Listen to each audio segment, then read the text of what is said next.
Okay. So, and specifically, so it has to do in relationship of how particles are viewed in terms of their movement in space, looking at certain quantities. So we look at velocity, we're going to look at acceleration, we can look at force. So we look at vector quantity and we put it in relationship to some aspect of it in terms of Newtonic law and how Newtonic law relates to these quantities. So as it says, vector dynamics is the dynamics of certain quantity, moving quantities that we have, right, in space. And when we do statics, we will look at it even some more in terms of statics, and there's statics and there's dynamics. But you're looking at the dynamic aspect of it now, and we'll get into statics. We look at the static section.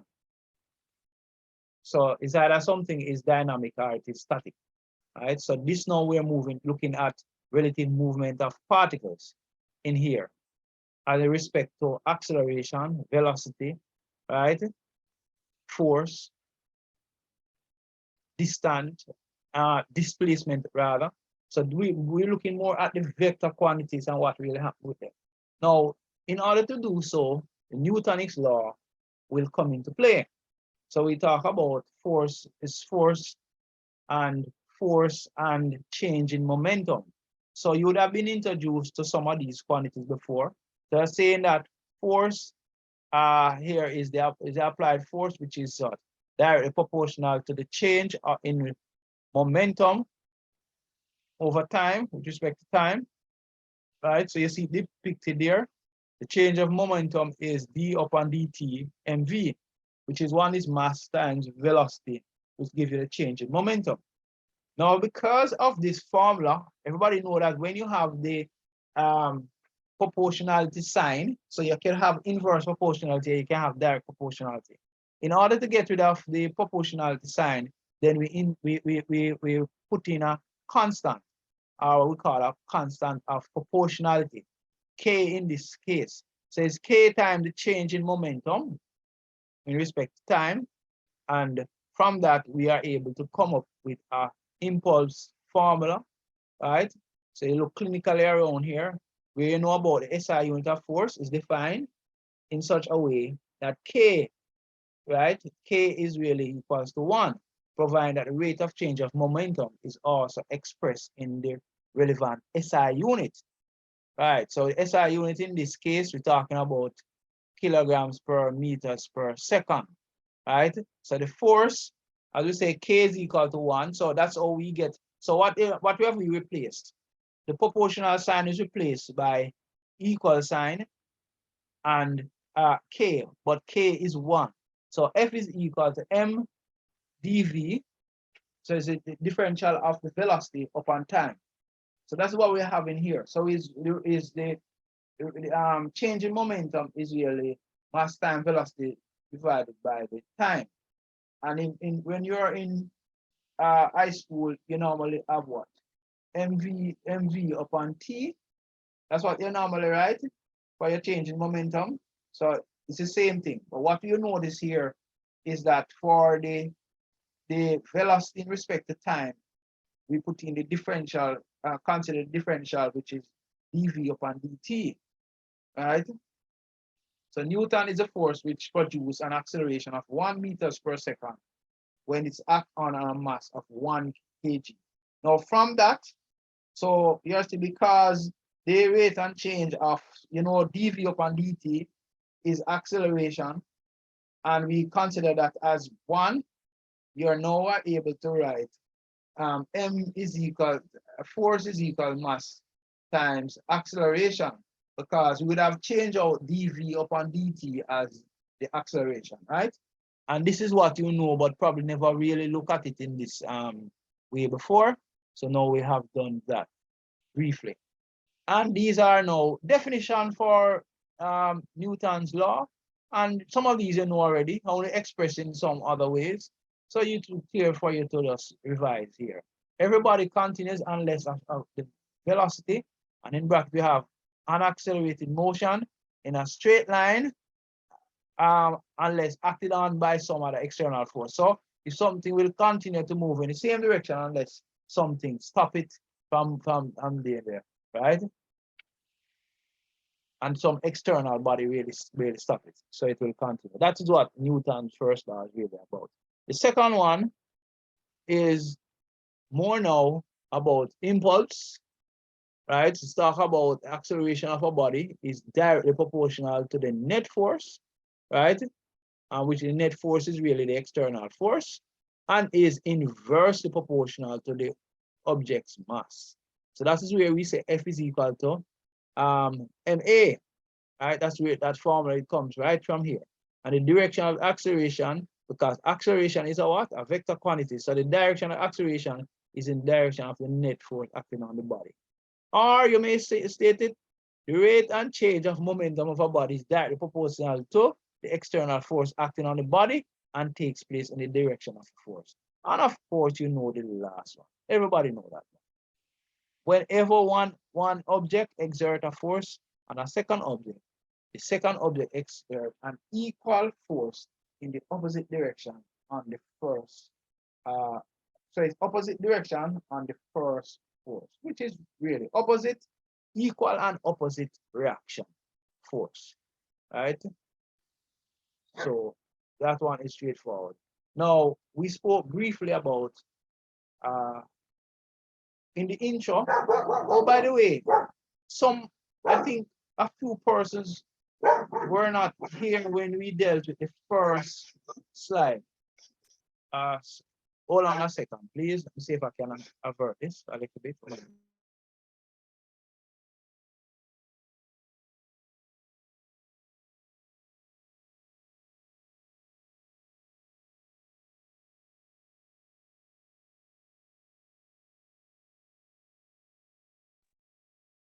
All right, let's see if that is a little bit better for us. All right.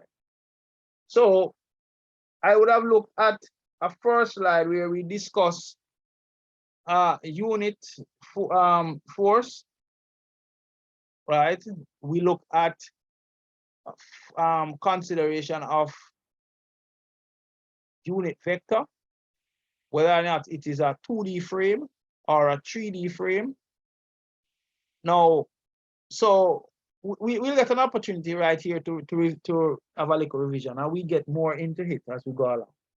So acceleration, as I said before, these quantities that we are looking on, acceleration, velocity, and displacement here, right, and force are all vector quantities. So we're going to look at them in terms of operating in a 2D frame, right, and in a 3D frame. So what you see up there, 2D, two-dimensional, and three-dimensional, where we included the unit vectors, I, J, and K, depending on which axis they are, frame of axis they are directed on. So we spoke briefly about unit vectors, right? And unit vectors, as we say, right? Am I drawing this thing correct? Okay. So if you have, let's say that this is Z, this is X, and this is Y axis. All of these in the 4 quantities here can all be considered to independently act on a 3D frame. So this is a 3D frame, and of course, around here would have been the negative of Y, negative of Z, negative of X. So we can consider any point on these, and of course, down here is the origin. So for the x-axis, this is positive high. For the J, this is for y, this is positive j, negative j axis, and this is negative high. This is positive what? K axis, and this is negative k, right? So we consider any one of these quantities. So first we could look at acceleration. So a body could be accelerating somewhere over here and relate it to some unit vector quantity. Likewise, the velocity, likewise, the displacement. So when we talk about this, we don't talk more about distance in terms of the frames. We talk about displacement, right? And we talk about force. So we could consider the force acting on somewhere here, and we may ask your quantities as to what's the angle for the force at that point in relation to all the different coordinate points from the z, x, or y direction. We may ask you for the angle, the displacement, and so forth, right? Or we are the position vector.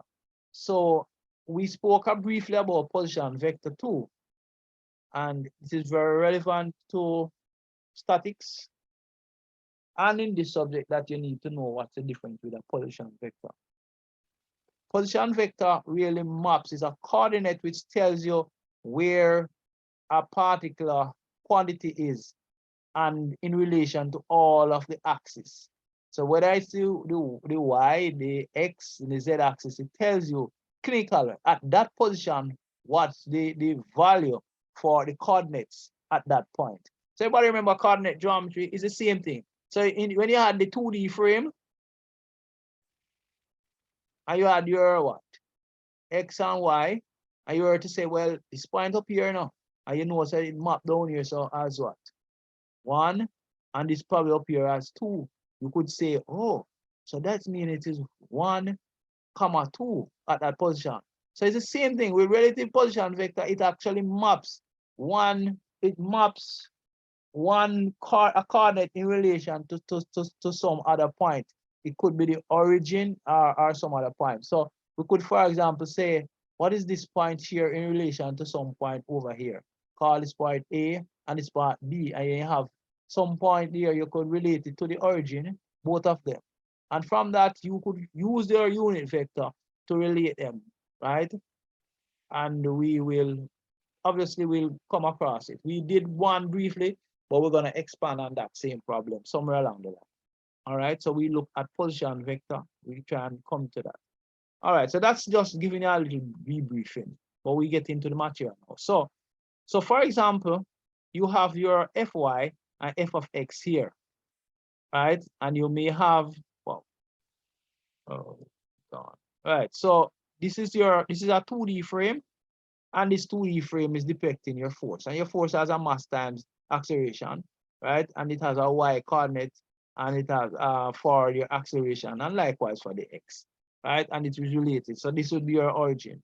So the same thing, just like what you normally do your activity before. So some force for some point out here, the force, some force out here would have some coordinates, right? It will be mapped here, whatever your f of x and f of y coordinates will have at that point, if it's a 2D frame.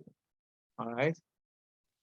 So, and this was just explaining, I think this is a little bit of repeat of what was said before, but this is as Newton law can be written as an equation that the acceleration is equal to force over mass, where A stands for acceleration, M for the mass, and this is the sum of the forces for the net forces. So sum of vector force, you can see the arrow up there, the net force on the object, and then of course we're showing you this sigma, which means a symbol, sigma, right, stands for sum. Of course, you guys know that already. And F stands for the force. So the summation means the vector sum of all the forces acting on the object. So this is just giving you information also when we write the different notations, if you really understand what is it that you're seeing, which can be defined as the net force, right? So we are rearranging this equation to obtain a familiar statement of Newton's second law. Sum of the net force is equal to ma. So this is what you see. Now you realize you put the arrow over the acceleration here, arrow over the force. So those are all vector quantity. All right. Newton's second law relates to the description of motion, acceleration to the cause of motion, force. It is one of the most fundamental relationships in physics. From Newton's second law, we can make a more precise definition of force as an action capable of accelerating an object. Every force, right, is a vector with magnitude and direction, right? And then they depict it here from that diagram you see around here, and this goes even to the z-axis, right? They show you what your different quantity you have, and of course, This in itself here, that is the sum of the force, the net force here. It can be related in terms of coordinate, the polar coordinate of the force, Fi, Fj, and Fk. All right. So we don't leave anything unturned there. All right. So as I said before, we review quickly unit vector. Unit vector having a length 1 and no units, right? It is used to specify a direction, and of course unit vector u. So sometimes we symbolize unit vectors as u points in the direction of u, right? Often donated. So for example, you see it in different ways. Sometimes you have a little hat over it there, or you may see it like this. Unit vector is equal to the modulus of u times the vector u. So you may see it in this form. That's the modulus of 1. It's 1, don't? All right, so that's the numerical value there. So you may see it written in vector notations. Unit vector is written. So for example, see there, it's some direction going in that. And so if it was for the axis, right? So for these axes, look at it. Same thing that I drew before. We are saying it is 1 unit in the x here, 1 unit in the y, and for the z, 1 unit in the k. Right? So useful example are the Cartesian unit vector I, j, and k. So it is represented from that. And down here, so is the origin. Remember, right down here is the origin. Point in the direction of x, y, and z axis. And of course, if it was displacement, the resultant displacement you could say is Rx, Ri, and this is what now?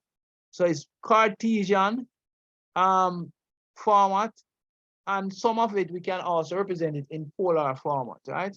So we represent the vector in the 3D and the 2D frame, right? And as we talk more about position vectors, I spoke briefly about it. All right, so component of a vector V can be written. For example, if it's velocity, you can have a Vxi. V is a velocity in the x direction, velocity in the y direction. So these are all for V1, the I, and for Z is VZK. So that is for a 3D frame. But let's look at two sections. If you have two sections, Vxi plus Vy, right? Let V, the vector V is equals to Vxi, right, plus Vyj plus Vz. So that is also in Cartesian format, right? Now you could add a V1 and a V2. So if you add a V1 and a V2, you have V1 here equal to these quantity. It have both a what? It have a I and it have a J, and V2 have a I and a J. Now, if you were to use in addition and you were to add the X's in both of them, you would get this. These two. V1, V2, high I. They have sum the I together. V1, V2, high I. They have sum the I together. Is there somebody doing something out here to hear my voice again? All right. I just switched this device again. I hope that's that result. All right. Okay. So what we did here, this is V1, V2, right? We simply take the I's out of this one here and I here. Right here, so we have them.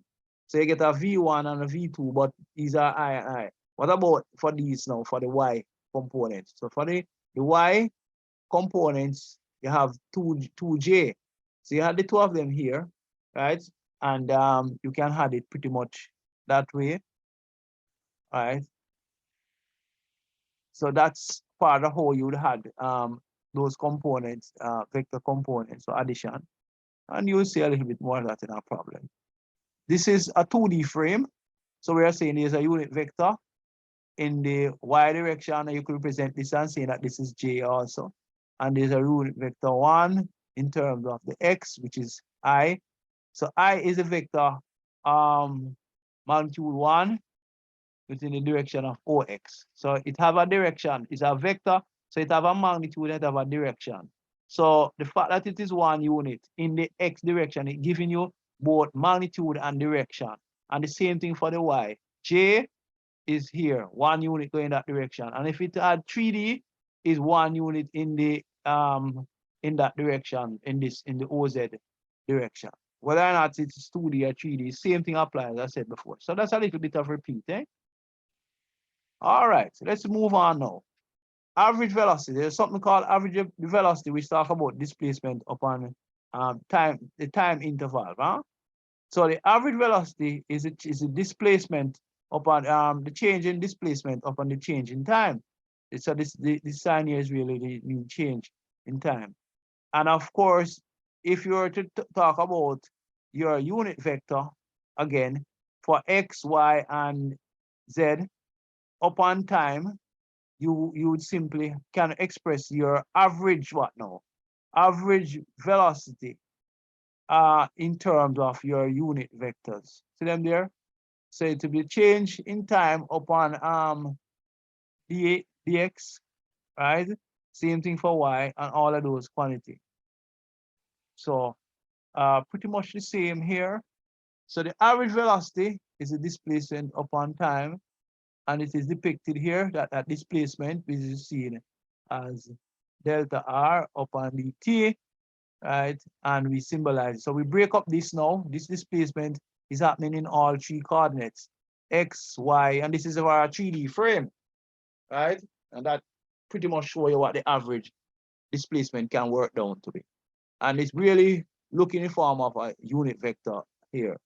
When you see it, it's a unit vector. What about instantaneous velocity? So you have average velocity, and you have instantaneous velocity. So it's instantaneous velocity has to do with the change of displacement upon t. So as this move now, you can take it further, that you talk about the change in the displacement with respect to t. So when you do that, you apply dt upon dx, and you now get the differential quantity. So you know this was just what you call now original, right? First principle. So you move it now, multiplying the rate of dt upon and dt for each one of these, and you will get dx, dy upon dz. Notice this is delta, but it has changed to dt, and of course from that you end up to get your velocity, instantaneous velocity. What instantaneous velocity is? Your velocity in respect to time at a particular time. So this is where you use your calculus now.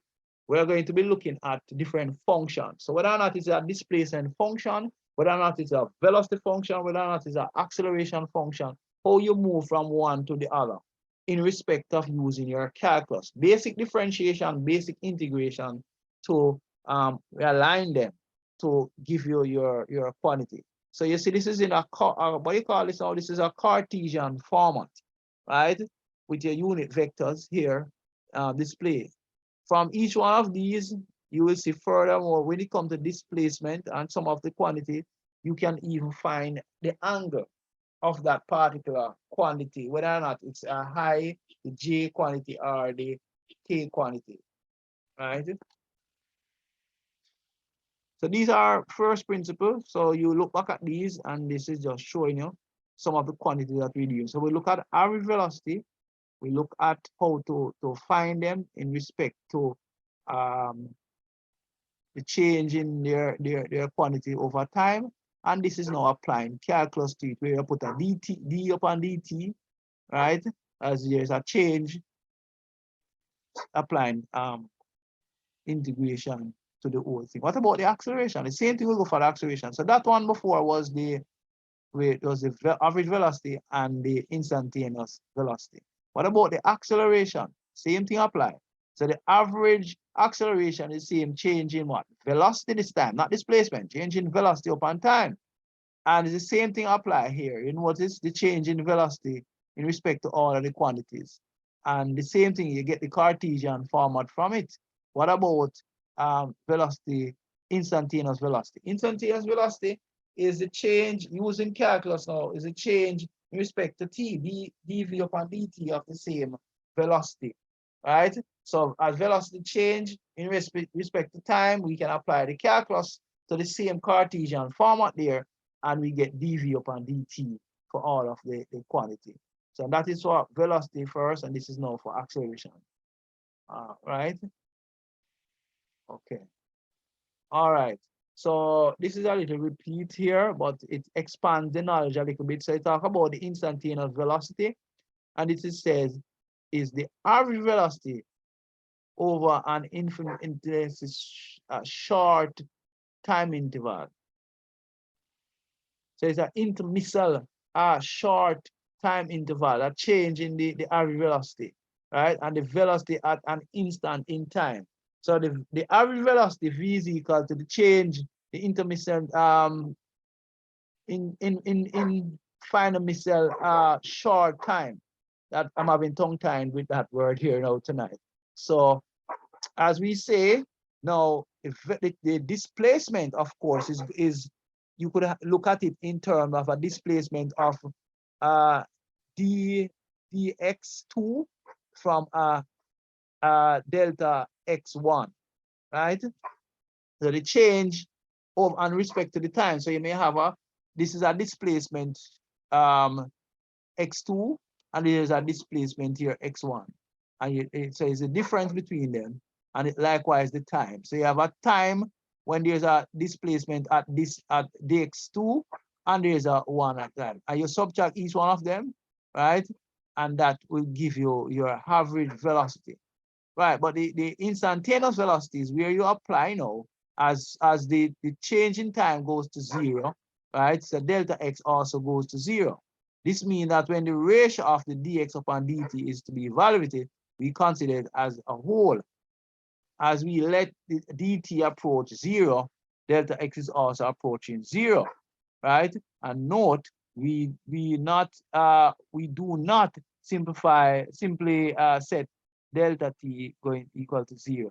Therefore, the change in x, delta x goes to 0, and likewise the time in an instant of time, right? So you have dx upon dt approaches some definite value, right? Which is the instantaneous velocity at a given point in time, right? When delta t goes to 0 means the ratio, right? So you have now the limits, you apply the limit, and from that you get dx upon dt, right? And this is from first principle in terms of how you look at calculus and the rate of change of your instantaneous velocity, your average velocity in this instance. All right, so that is a lot of mumble jumble here. So the average velocity of a part is defined as the ratio of the displacement to the time. So this is just explaining it now. So that is first principle, and this is just breaking it down a little further, saying the same thing. So this is final displacement, and this is initial displacement. The same thing written another way. So you can consider you have a slope is equal to your average velocity between t1 and t2, if you're looking at a slope. So the instantaneous velocity, and it, as I said, it is just saying the same thing. I could have probably deleted one of those slides because it kind of repeats. Of a part is defined as the limit of the average velocity as the time interval approach 0. So this is pretty much saying the same thing. All right. I must look if it's the most recent slide I'm using. So the slope of the tangent line is equal to instantaneous velocity at time. All right. And the calculus will bring this out. So let's look at a problem now. Instantaneous velocity. So you have displacement here, which is saying, now you remember that your velocity as t goes to 0, you have the delta x upon delta t goes to dt upon dx. Now from this, we can simply get into calculus here. So we get an expression here. You get some displacement equal to 6t squared minus t3. Now, as to this is some, I say displacement, I have a displacement here, and some people say distant, but it depends on how you look at it. All right. So you have a distant, a formula that display here, some distant here is equal to 6t squared minus 6 t. Now the t are representing in, consider the t is something in time, and this is has to do with displacement. All right. Now, and I use the word displacement because we have to be careful of distance. Eh? Displacement is not a vector quantity, but I mean, distance is not a vector quantity, but displacement is. So you have to be very careful. All right. So you can have some distance anywhere, but when you have a displacement, it has something to do. It's specific in a specific direction. Is it that person have been falling out? I've been realizing that I've been having persons in between. All right, so let's look at this. How do we get this? Everybody understand this clearly. So your displacement is equal to 6t squared minus t3. From displacement, when you differentiate your displacement, what did we say you'll get? You get velocity. So this is your displacement, displacement, differential of your displacement over time give us velocity, right? So if you have a displacement formula, x is equal to 6t squared minus t3. When you differentiate displacement, you're getting velocity. So the differential, and this is what this formula is saying. So your dx upon dt give you what? V. And from this, what it is depicting, when you differentiate the dx upon dt, right, and they take the differential of this, you know that time, and it is a square here, you take away 1 from here, and you multiply there by the index by 2, and you reduce this one by 1, right, for that part. And for the other one, you have minus 3 times t, 3 to the minus 1 also. And that gives you pretty much 12t, that gives you 1 to the index, which is t, minus 3t squared. So that has given you your new, what now? Velocity formula. So that is equal to velocity. So your velocity from your displacement, now it's the same thing. If you differentiate the displacement, you get velocity. If you integrate velocity, you get what? Displacement. So in this case, and this is what we call our instantaneous velocity. So you get instantaneous velocity from your displacement formula. Who doesn't understand that? Anybody need any clarity? Am I going too fast? That is all right with you? You're good there? Hello? Remember, everybody needs to drop their name in the chat while we go along. I only see Anise Baker in the chat. All right. Hello, are you all there with me? I'm only seeing 4 persons now. We should have 7. Yes, sir, I'm here. Okay, and we are good to go here. So everybody understand what happened right there a while ago, correct? Pretty simple. All right, make sure you tell me if you're not understanding. All right, what about this one here now? We have a particle moves along, and this word is move. I don't know where this I come from.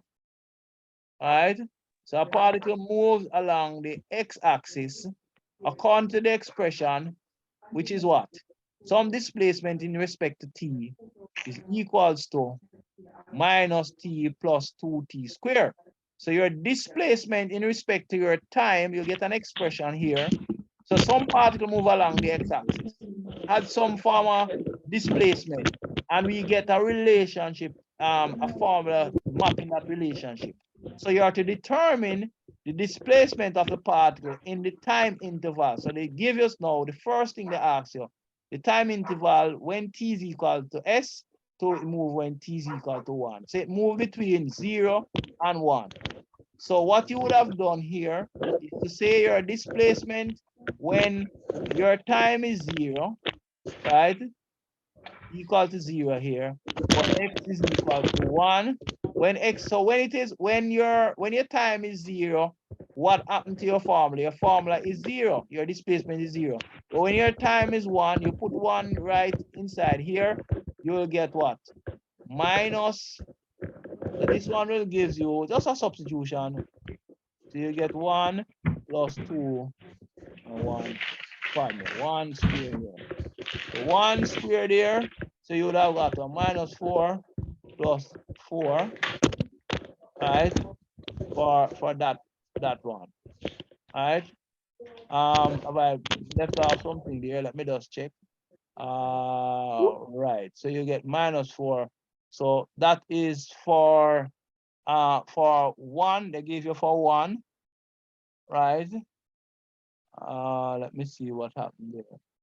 So that's so okay. So this is my bad right here. This is two. Sorry, I have it right here. This is two. So the difference between it using the direct numbers, this is minus two. This is actually two here. So it's one square is one times two. So you get what now? Minus two. So this gives you minus two there. This gives you zero for this one. So you put zero here, zero here. Everything is zero for this one. All right, so you can find your displacement. Your total displacement would be minus two minus zero, because zero is this one here, and then this is minus two. So the displacement, it really from this problem would have been minus two meters, right? So don't say it's distant, it is displacement you refer this guy here as, right? So it says the displacement of the particle. All right, the next stage you wanted to do is calculate the average velocity in the time interval. So one time is zero, t is equal to zero, so t equals one. And you know already we say your displacement upon t. So what's your displacement? Your displacement is what? Minus two, not true? The displacement was minus two. See it right here. Minus two, see it right here. All right. Minus 2 divided by what? What is the change in time? The change in time is what? 1. So when you put 1 down here, so your answer is minus 2 meters per second for your velocity. All right. But you could also, that's the average velocity, but you could also find the instantaneous velocity. So average velocity is displacement upon time, which is the change in the displacement. Well, it's really the displacement upon the time, right? Give you that average velocity. But the instantaneous one, once you see the word instantaneous, it means that you're going to use calculus to find out what is the change of that quantity in respect to t at that particular point, right? So at some particular point, you want some instantaneous change, right? So to find the instantaneous velocity of a particle at some point, 1 point, not 2. It's not between any relative point, 1 point at time t, which is 2.5 seconds. You are going to differentiate this quantity. When you differentiate the first quantity, you'll get minus 4 plus 4.2, because 2 times 4, 2 times 2 give you 4. So you get 4t here.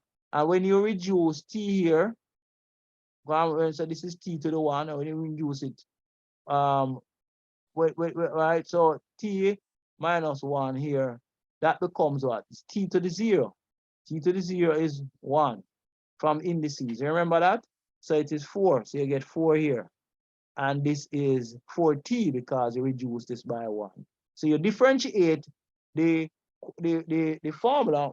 Let me write it up clearly down here. So your displacement again, what do you get from displacement? You get velocity, not true? Instantaneous one. You get 4t plus 2t squared. You differentiate this, you reduce the t here by 1, you get 4. You take this 2, multiply that 1, you get 4. And this t here is reduced by 1, so you get only t. So you get 4t here, but the first one was a minus.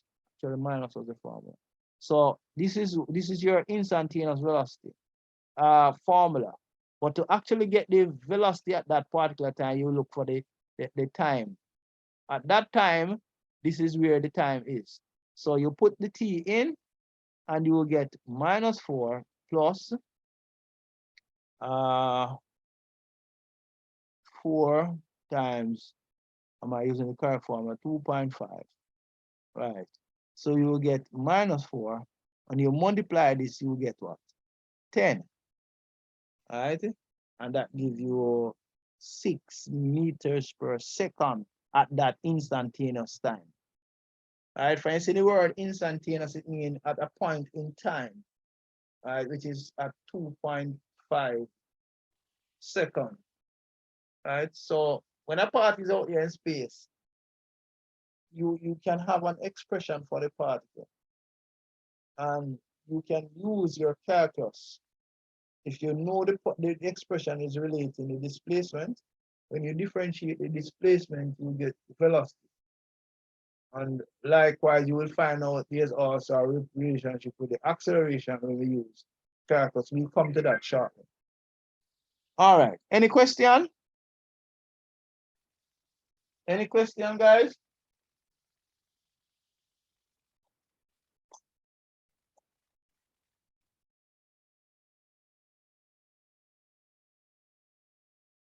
Any question? None? All right. No, What about it? sir. Pardon me? Go ahead. No, sir, no question. Oh, okay, good. Instantaneous acceleration. If we wish to know the instantaneous acceleration, we once again let the delta t goes to 0. So the acceleration of the change in the velocity in respect to time, as the time goes to 0, then it gives you dv upon dt, right? So acceleration, the limit as delta t goes to 0, it means now that this formula here becomes this. And so it is dv upon dt. But we know what dv upon dt was before. Did we know what it was before? We know, look, everybody remember what dv upon dt was? Let me see if I can show it to you. dv upon dt. So look, your velocity is equal to displacement upon time. So what we are seeing here now, if you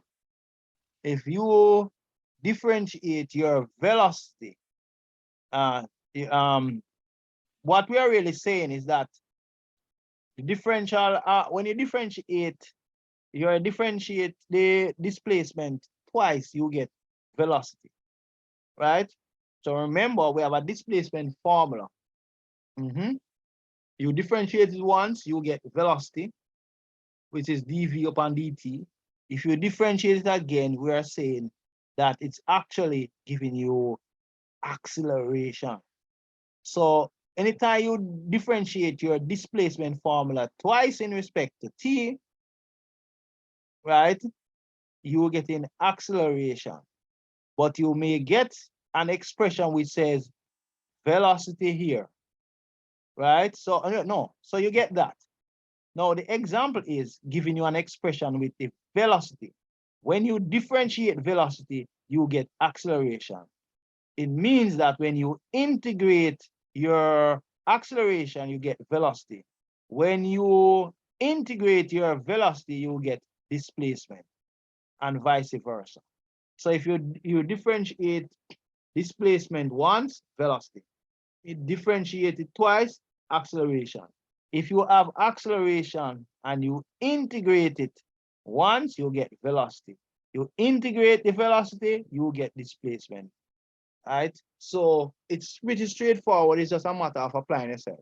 Now you have a velocity expression here, right? And from this you can get your acceleration at some given point.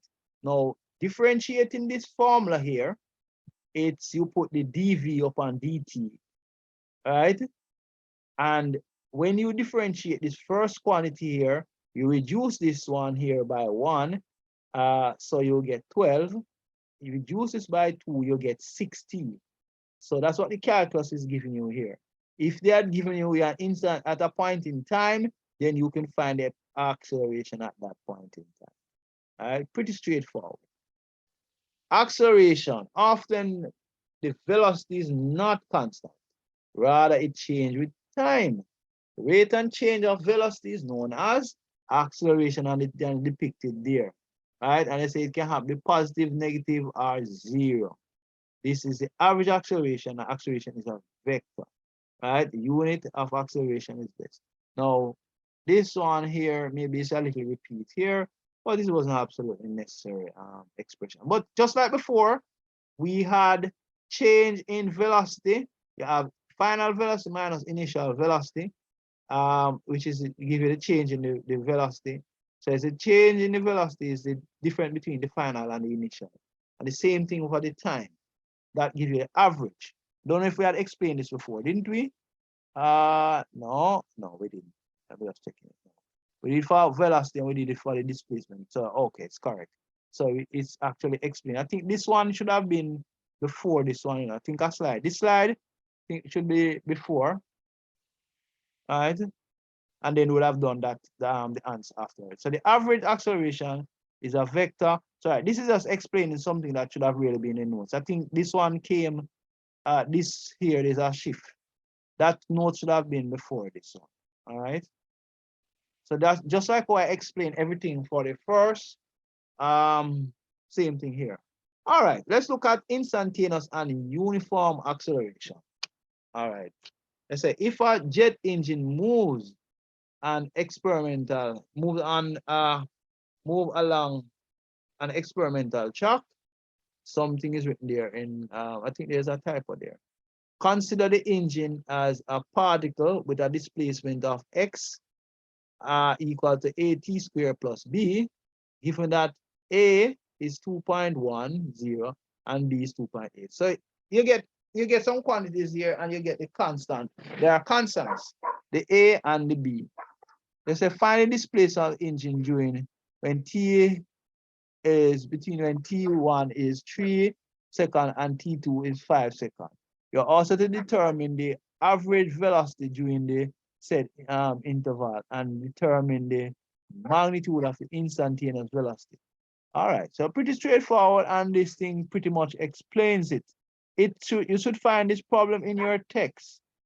So if you look at it, they ask you a lot of questions here, and it says the engine travel at a straight track, and so you see this is what the graph is depicting, and they show you the graph, and they say the graph is the displacement versus t, which your x is that, so it gives you an expression for that curve, right? And you are to find a displacement. Can somebody tell me how you would find a displacement for A? Without looking at in your notes, man. I know it's there. Can you look at this and tell me how you approach this problem here to find displacement? Don't look back at your notes. Just try your head top to see if you think you understand what's happening. How could you find a displacement? Can somebody explain to me? Without looking in your notes, man. Don't bother cheat. Just tell me. Let's have a lively discussion. Velocity times time. Velocity times time. How you going to do that now? So how you go and do the displacement? Give me an idea of what you would do. Would you use calculus in this first line? Is it absolutely necessary? Any idea? Before we look at the answer, I think the answer is around there. I don't remember exactly, but I think the answer is there. What about, and it says the average. So anybody can explain, you have A, B, C. Somebody can give me an idea here.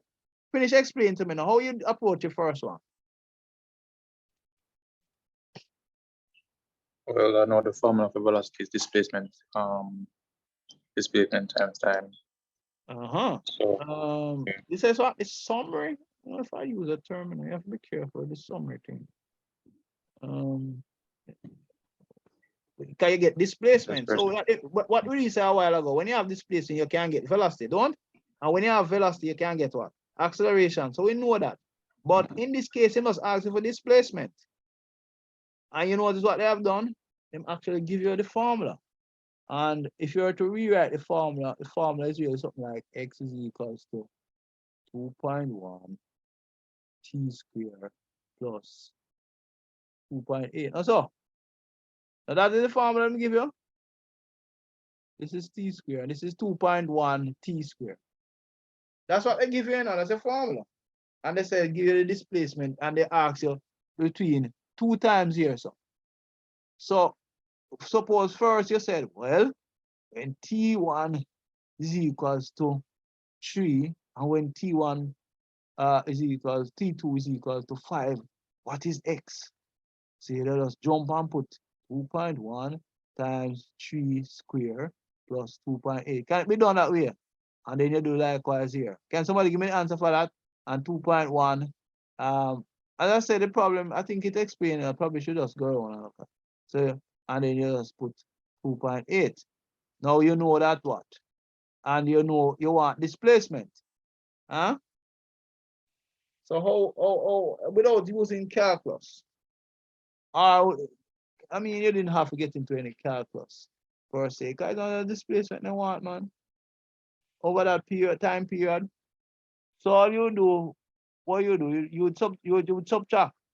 You would call that probably x1 or x2. So you know that x1, x2 minus x1 will give you that value, not true? So if you get there, so and you subtract it, that's one way, you know. All right, and if you need the velocity, then say the average velocity, or the average velocity. The average velocity would be t2 minus t1. So you'll get it right there. All right. So the displacement is going to be what? It is simply x2 minus x1. And for the average velocity, it is x2 minus x1 upon t2 minus t1. And if you want the instantaneous one now, when it is 5, you have to use calculus. So let's see if they do it on here, and we look at it. So let's look at the workout. All right, so the solution, when t is equals, you drop it in here, and you put the constant in, and you put the 3 in, and you get 21.7. When it's in T2 is equal to 5, you do likewise, and you get 53. And so the displacement is the difference in time, and you get that value. All right. For the magnitude of the... Someone saying something? Yes, sir. Can you go back to the question, please? All right, all right. Mm-hmm. It's a question. It's thinking. I'm thinking I don't want to. If you don't talk to me, I'll pretend that you understand everything and just go through it. So you have to talk to me. Make it sink in here. Tell you what, look at it. I'm going to drink some water. By the time I come back, so we're taking a 2 minutes break. That's a 2 minutes.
All right, you finished looking now?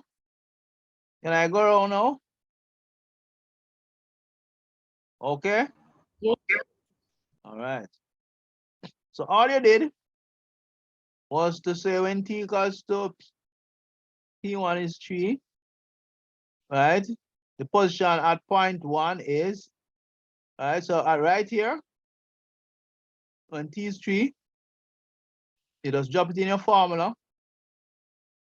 Remember the constant, they'll give you the constant, you know. One was 2.1 and one was what? 2.8. So see it here, I would just drop it in. Then now you put in the 3 right where you see the time. So you get 21, and you do likewise for the 5, and you get 55.3 meters. So the displacement is this is x2 minus x1. You get that value there. All right. Next one. So displacement upon time gives you 33.6.12. You get 16.8 meters per second. So that will give you the average velocity, the magnitude of the average velocity. The instantaneous one now, at when time is when at the time t equals to 5, right? You put back your constant in this and you do your calculus of this. If you when you differentiate each quantity in respect to t, you are going to get 2 times 2a t. But when you differentiate a constant, you get 0. So the answer here is really 2at. So the b is not in it. So 2at, which is really hold on, come on. So it is really 2 times the constant was what again? What was the constant value for the first one? 2.1. So it's 2.1 t. What is that? Something like 4.2 t. Right. So that is what you will get for the velocity, velocity. All right. So all you do, you drop it in that value. See there, 2.1 was a, and you drop in 5. So you get the 5 times 4.2 times 5, and you get that value there. Everybody good with that? Yes, sir. All right, fantastic. All right. All right, the instantaneous and the uniform acceleration. So a particle is moving along a straight line so that its position is given by the relationship t meters per second square plus 2 pi. Same thing. You have to calculate the average velocity during the time interval of t1, t2, and so the same thing is being done for the acceleration. You did it for the what? Velocity just now? Hold on. You did it for the velocity, now you're going to do the same thing for the acceleration. For both the times, so the first one was between t1, t2, right? And they want the instant acceleration as a function of t. They didn't say at time 5. So this one here is very same thing you're going to do between let's look at how it is done. So the question was asked, look at the question again. The particle move along the straight line so that its relationship is this for your displacement. All right. What was it before? It was pretty much the same thing. All right. Only that they put in the value this time. You have to calculate the average acceleration. So the average acceleration is going between these two, eh? All right. And the instantaneous acceleration. So the average, when they say the average, you know that is just arithmetic thing. Right? Let's look and see how it's done. So the particle move along the straight line, calculate it. The question is here. Find, so it says you have to find these two quantities. So A, find the velocity at t1 and t2 by differentiating x. So you have many ways of doing this. So you differentiate dx upon dt. When you do that, what you're going to be getting is what now? You get this expression here, you get the velocity. So you differentiate this, you get velocity. So the velocity, this is an instantaneous value for your velocity at this point here. So this is actually, what are we, oh, this was what we worked out before for your velocity. So we actually put what we got there for your velocity expression. All right, so this is the first part of the problem. So ignore that, that is more for information on the first part. That we actually carry over what we work over the last problem up to right here. So the first part here, when T1 is 3, so the velocity formula right here, you put this value in there. 3 here, you get 12.6, so you get the velocity there. For this value here now, when you drop it in this velocity formula, you're getting 4.2 times 5 here. All right. So you get this here now. You can, you know what? Remember what was average velocity is average acceleration is a change in velocity upon time. So when the time was 3, your velocity was 12.6. When the time is 5, your velocity is 21. So you put them here. The change in your velocity, this is v V final minus V initial, right? It was V final minus V initial. Remember that formula we had around here? T final minus T initial, or you could say T1 minus T2. T2 and V2 and V1 if you want, right? And you just put in hits here. So this is arithmetic, and you get the value as what? 4.2, right? So the difference here, whatever the value work out to be, right? So it's 2 divided by whatever that was.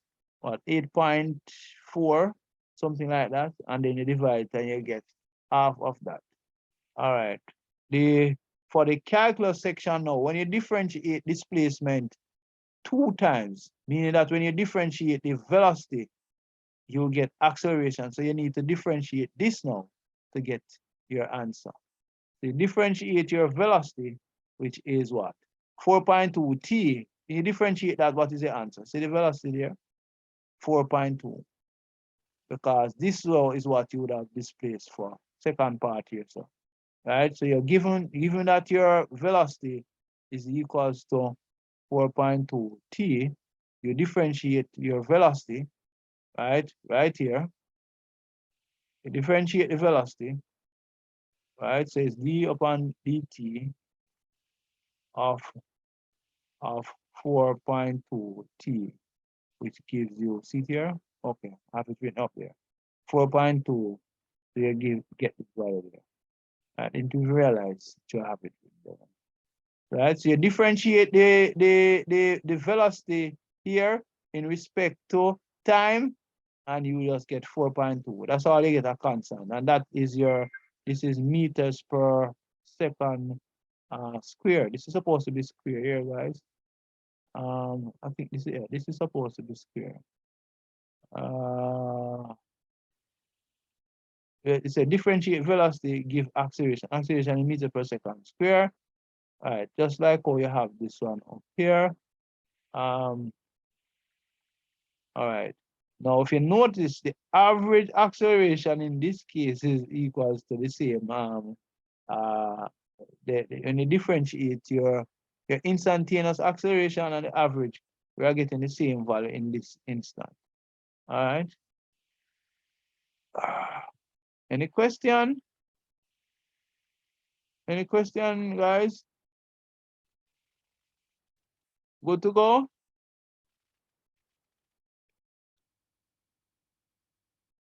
All right. So the position of the particle is given by, in this case, it says classwork.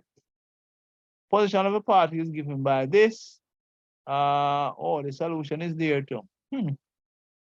So you have this displacement, and the time is t cubed, and this is 2.5 times t. And it says simplify, you get this formula. All right. So this is your displacement formula. What is the acceleration of t at t equals to 2? All right. Now, for the formula, if you have displacement and from displacement you can get velocity. So let's remind you what was the sequence of operation. When you use your calculus and you have displacement give you velocity. When you differentiate velocity, you get acceleration. And you can do likewise. If you can integrate now acceleration, you get the velocity. And when you integrate your velocity, you get back displacement. Right? So the cycle. So one side is differentiation, and this side is integration. Right? So you're going up to the integration. So all we're doing here, we're going in the same direction in this instant here. So you say, what is the acceleration of the particle at t equals 2? All right. So if you differentiate, you're gonna get your velocity formula, which is what? 6t squared plus 2.5. That's all? That's velocity. If you differentiate velocity again, you get acceleration. Right? So this, when you differentiate this now, 6t squared plus 2.5, you get what? 12t. So it says really it's 12t here. Right? And did they give you a time? But yes, at 2. So you drop in the 2 here. Everybody see how they get the differentiation? Do I have to do it? So remember, let us do it here briefly. X is equals to 2t cubed plus 2.5 t. All right, so differentiate this x in respect to t, which gives you velocity, and this gives you 3 times 2 times t gives you 3 minus 1 plus 2.5 t to the 1 minus 1, so this gives you 6 t squared plus t to 5. This, anything I have t to the 0, t to 0 is 1. So that is 1 there. All right. So this is it for t to the 0. So your answer here is 6 t squared plus 2.5. That is how you get that part. When you differentiate the velocity from again, right? All right, so if you differentiate your velocity, so you have 6t squared plus 2.5, which is your velocity, dv upon dt of this expression, you're gonna get what now? 6 times 2 times t, right? And the 0, the constant drop out. So this is 12t. Everybody see all that, we get that part again?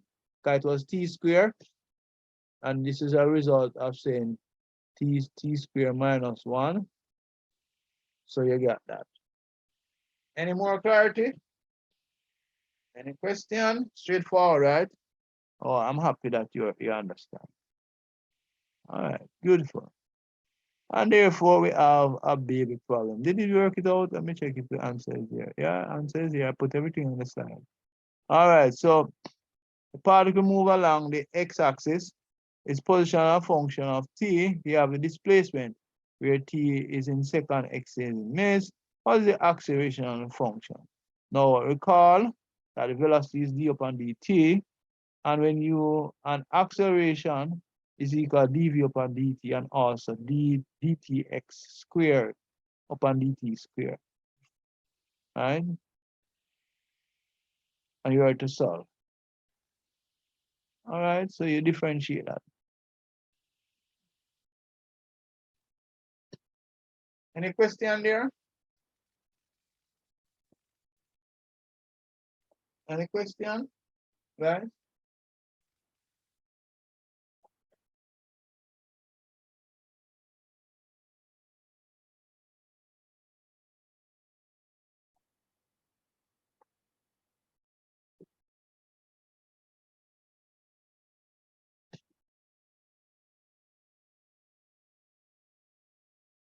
Do you all want to try it without looking at the answer? Just go through the process and give me a few minutes without looking at the answer. Don't go back and look at the answer. Just do it and tell me if you think you understand what's happening. And then we look at the answer. Since as we have it in front of us. Are you guys with me? Hello? Is only Kenrick still here? Blackwood, Monique. Oh, Kenrick is here still.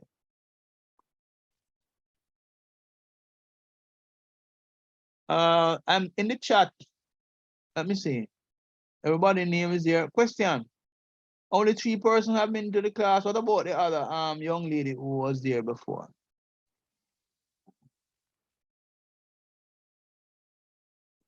I miss somebody else from the class. I don't know if they're having internet issue. All right, let's try that and let it see if it's working. Then I just look at the solution. So we can just go back to the solution together. And tell me if you all got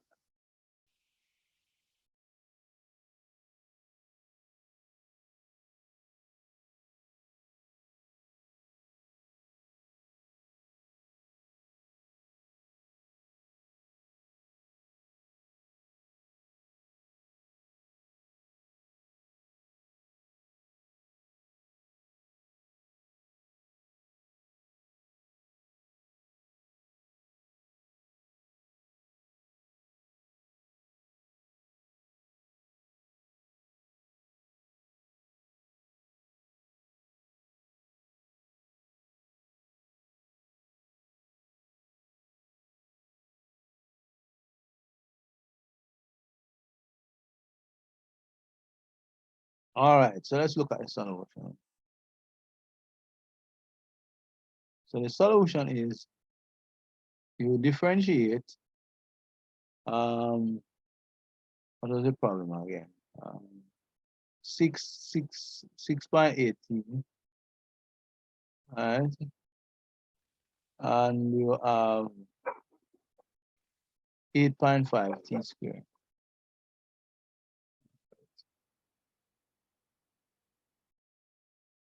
All right.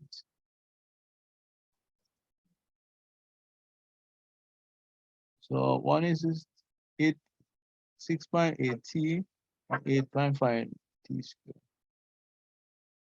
Okay. So from first derivative of x in respect to t, give the velocity as this. 6.8. So what we actually do, let's do it on here. So x is equal to 6.8 t plus 8.5 t squared. dx upon dt give you what? Velocity. So you get 6.8 plus 2.85 t. That's essentially what we got.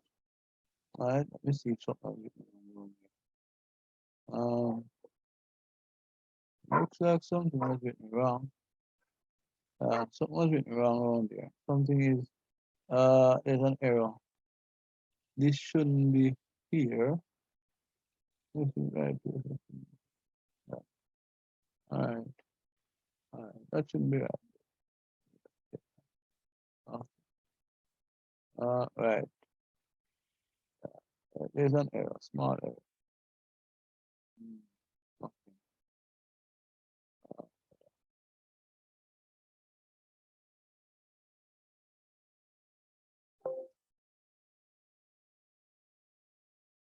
Okay. Oh, Lord. Can't be corrected. Can't be corrected. Let's go back to stage. All right. So, as I was saying before, everything has been wiped off.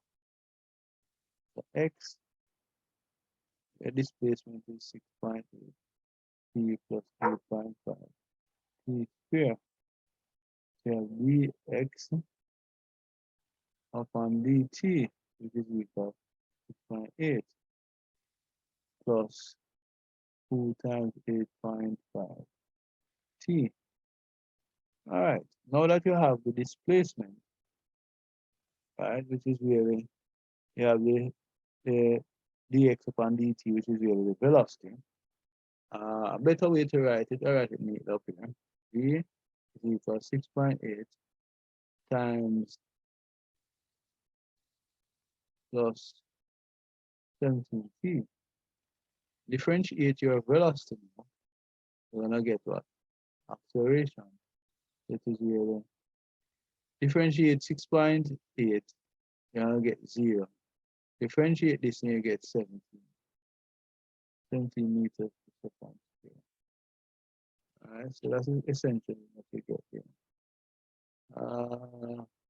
Causes error is right here. That's why we got that error.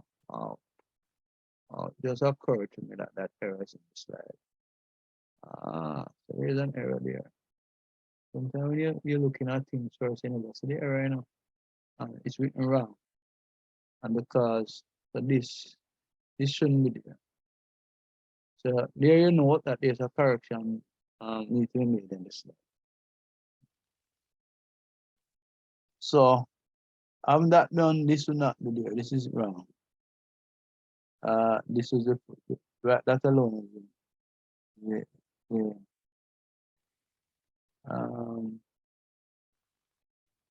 Let me look good. Right, because when you differentiate that, you're gonna get the velocity, and then you get t. Right, so there's a blunder, there's an error there. Just seeing it, you know, guys. All right, I'll find out way to edit it. I hope that the one I have on the slide doesn't have the same error. All right. So we have had this example here. One looking at displacement, one looking at velocity, one looking at acceleration. So from our example, x is equal to 6.3 square. That differentiate displacement, you're gonna get what? 12t minus 3t square. And the acceleration, when you differentiate this, is giving you 12 minus 6. So they ask you what are these quantity when displacement, velocity, and acceleration when t is equal to 2. You put it in this formula. When t is equal to 2, you know what is the displacement. When t equals 2, it is 16 you should get. So for this one, I think the answer is there now. And when velocity, when t equals 2, what is the velocity? You use that formula, put 2 in it. When the acceleration is equals to 12 minus 6.3 at t equals 2, is running right here. All right. So let me see the answer there. All right, so you get all of that is there. Note that when V max occur, when the acceleration is 0, right here, so when V maximum is when the acceleration is 0, right here, so they're mapping some of my points together on that. Right. What are the x, v, and that at 4? So you can easily tell when it's at 4. See them there? Displacement is here, 32. The velocity is here, 4. And this one is right. All right. So it's pretty much detailed. And you get 432 out of that.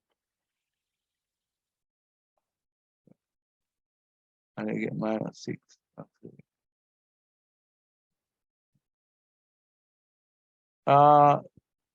What about product and vector? What time are we now, guys? Oh, we're coming down. Product of our vector. There are two different ways in which we can usually define the multiplication of two vectors. So you have two rules. You have the scalar product and you have the dot product. Right, so the scalar product is A dot B is equal to A times B cos theta. So whenever you have two angles, right, and you have them aligned to at an angle here. So it says the effect of the length of the modulus of length A and B in a number where cos theta is a number. So A and B is not a vector, but a number or a scale. This is why it is called a scalar product. And then you have a special case of that product. I, J, and K are all 1 unit in length and they are all mutually perpendicular to each other. So you see it there? They are product. When you multiply I to I, J to a J, K to a K, you get these. When they are odd, you get this. This goes a scalar product, guys. Not that product. And here you have some exercise. All right. So you say find the sum of two vectors A and B lying in the XY plane. All right. So you must get the sum of the vectors. Sum of the vectors mean that you're going to add all the i's together and all the j together. All right. So it's simple. So to get the vector of A going to B, you group them. Two I for this one, 2 I for that one. All right. I just put 2 and 2, you can put the other one. Evans and choice. Plus 2j plus minus 4. Okay.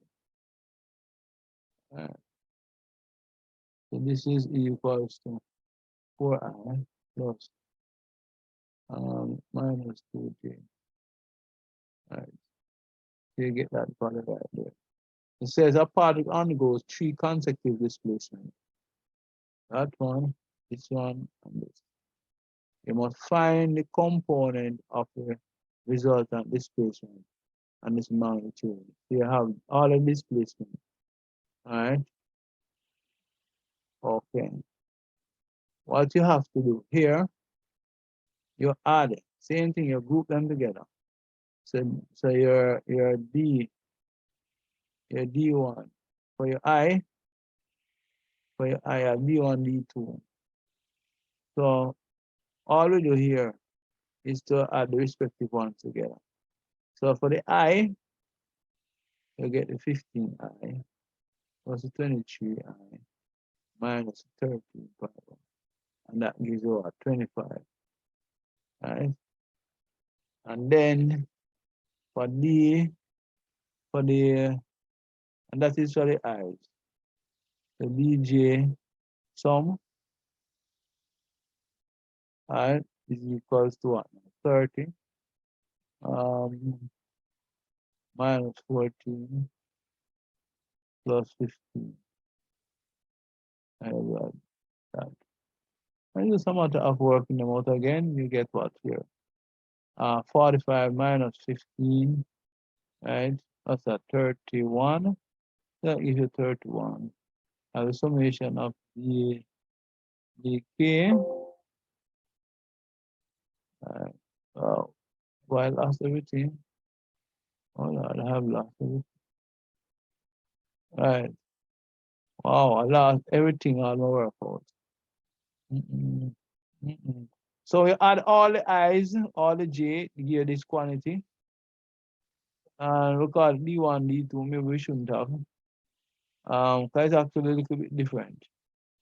So you had that one, and you add this. This one, all the quantity here, 15 high plus 23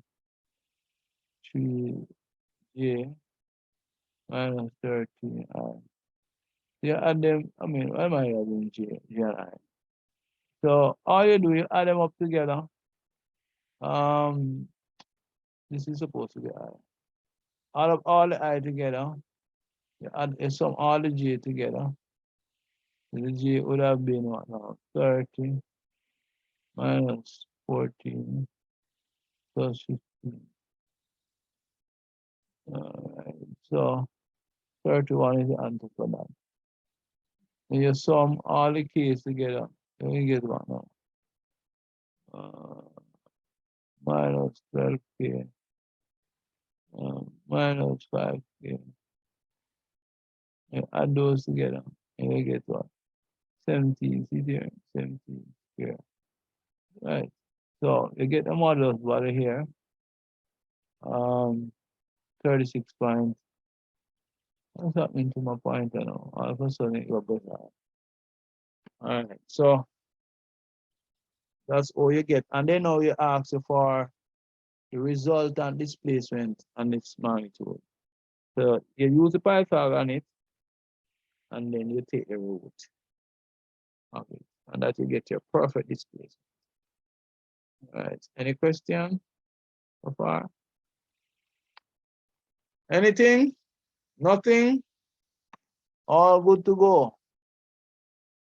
All right. 3 displacement vector of what's that now? 2-8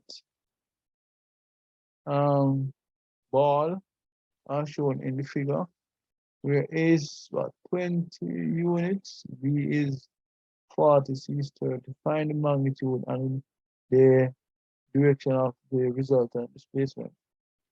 So all they do, they have some angles and they just apply them. All right. So first one is what? The X, so you do is what? The first force that you consider was at the 40. So it's 40 times because of that angle. 40 times because of 45. Yeah, not because, and then you have 30 plus 45 plus 49 units. All right, so all you do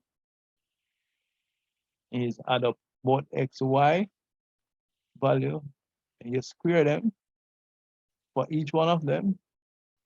So this system that we have here is pretty much a 2D system, which is good. So you use the polar form, some aspect of the polar form.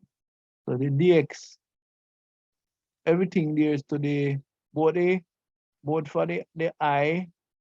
You could do it separate, you know. You find all the i's them together using the trig, right? So you do both C and you do both A, and you combine them because it's two of them you have.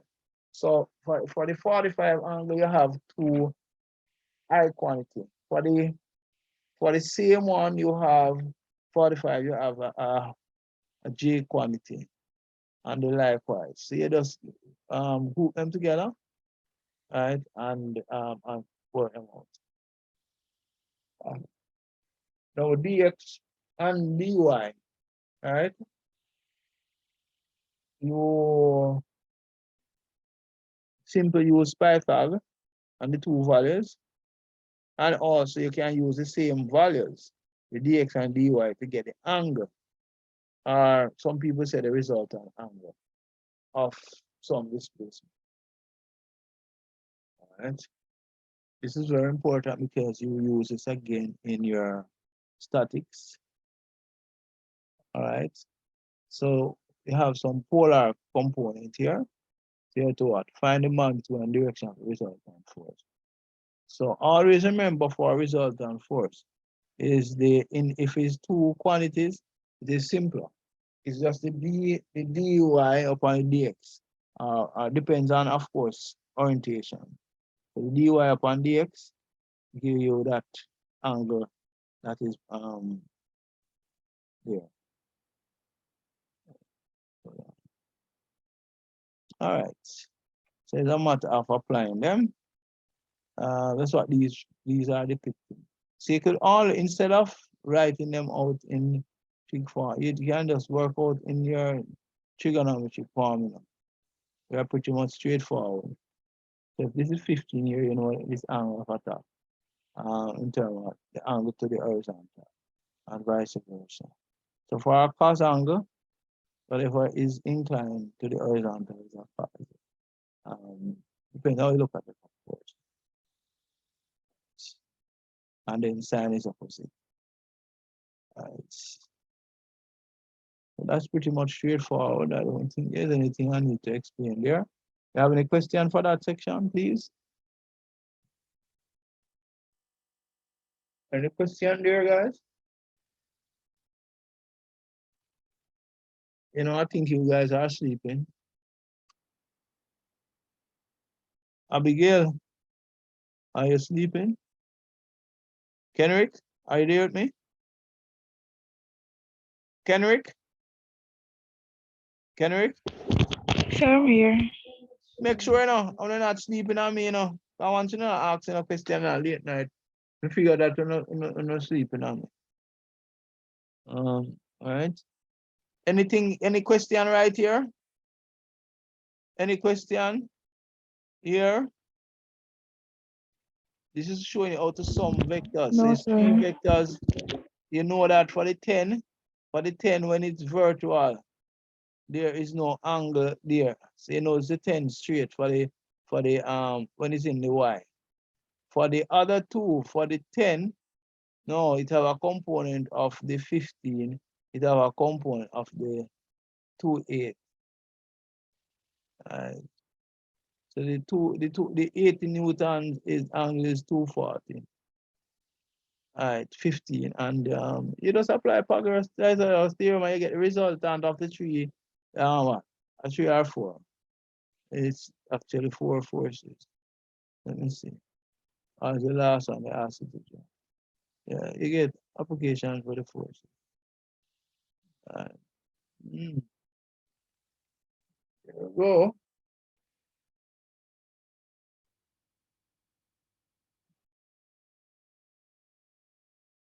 Any question? I don't want to run through the thing like butter, And you guys are left there.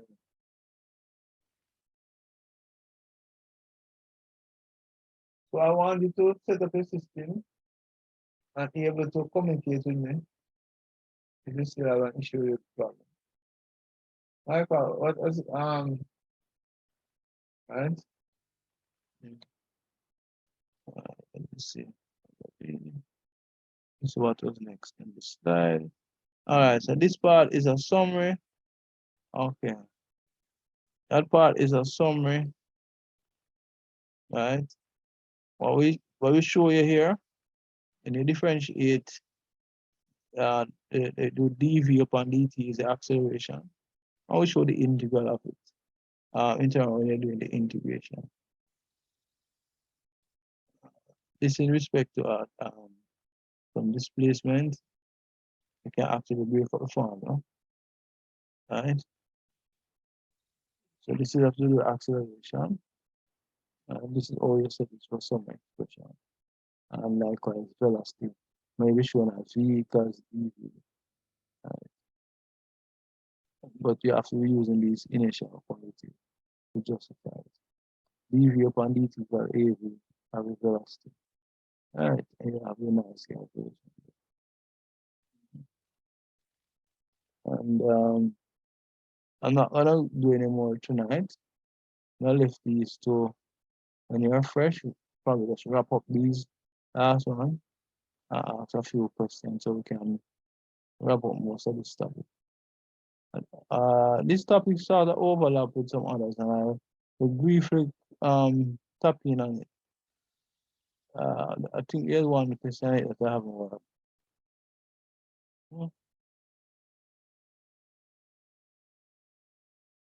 So, all right, guys, we're gonna end here for today. Let's go to your notes. Let's see if we're. I think there's a worksheet here with 2 questions in it, 2 normal questions. Please do it. We go through these as we go along. Some of these is a little bit above your level, but I still have it on the slide. Yeah, and they're basic. It's the very same thing they have. Right. So I don't need to trouble them. They kind of gone a little higher than you, but so we have some question there. So I'll finish off what I started when this problem crashed. Right.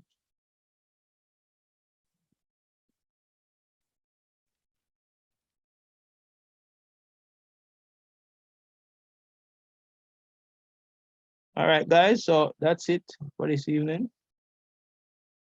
Any question? Are you guys sleeping so much on me that you're not asking any question? Anything?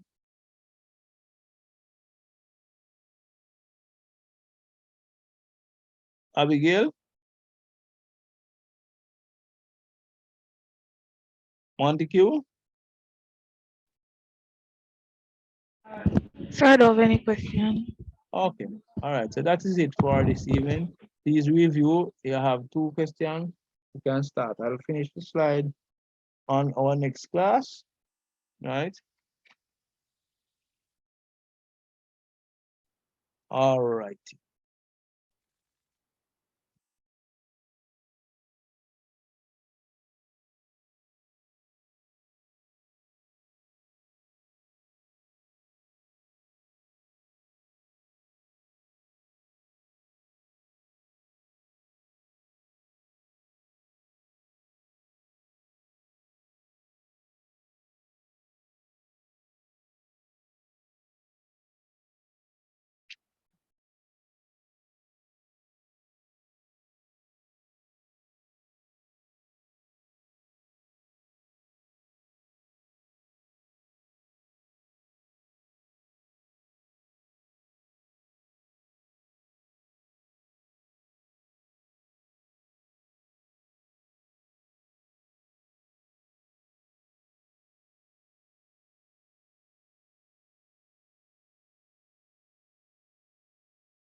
All right, guys, that's it.